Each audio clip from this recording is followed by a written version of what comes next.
ছোটবেলায় স্বপ্ন দেখতাম পরীর দেশেই সবকিছু সম্ভব। পরীরা রূপোর পোশাক পরে থাকতো, হাতে একটা জাদুকাঠি নিয়ে থাকতো। যেটা যেটা প্রয়োজন হতো জাদুকাঠি ঘুরিয়ে দিলেই তা অনায়াসে পেয়ে যেত।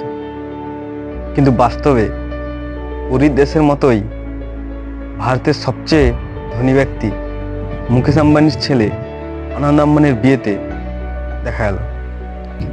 বিয়ের আলো দেখলে মনে হয় আকাশে অনেক নক্ষত্র একসঙ্গে মিটমিট করছে।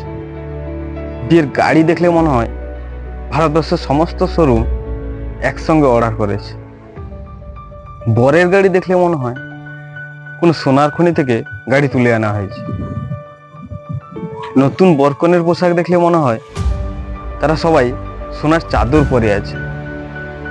বিয়ের খাবার দেখলে মনে হয় আকাশ থেকে কোনো ম্যাজিক রোবট নিয়ে আসছে। পৃথিবীর সমস্ত প্রান্তের তারকারা একটা ডিরেক্টর একই ফ্রেমেতে শুটিং করছে, যেখানে বাবা রামদেব, ভাগেশ্বর ধাম বাবারা সবাই একসঙ্গে ডান্স করছে।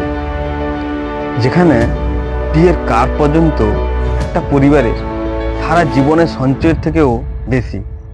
বিয়েটা 1 মাস ধরেই এঙ্গেজমেন্ট, আংটি বদল সবকিছুই রীতিনীতি মেনেই চলছে। সবকিছুই দেখলাম, কিন্তু কোথাও সাধারণ মানুষের উপস্থিতি থাকাটাও দেখতে পেলাম না। গরিবের কোনো বন্ধু হয় না। 1 মাস ধরে আম্বানি পরিবার নেচেছে, এবার সমস্ত ভারতবাসী নাচে। 150 টাকা রিচার্জ মাসে 200 টাকাতে পরিণত হয়েছে। বিয়েতে উপহার হিসেবে আনন্দ আম্বানি দিয়েছে, এভিয়েটর গেম ডাউনলোড করো, টাকা পেয়ে যাবে, খেলো দিমাগতে।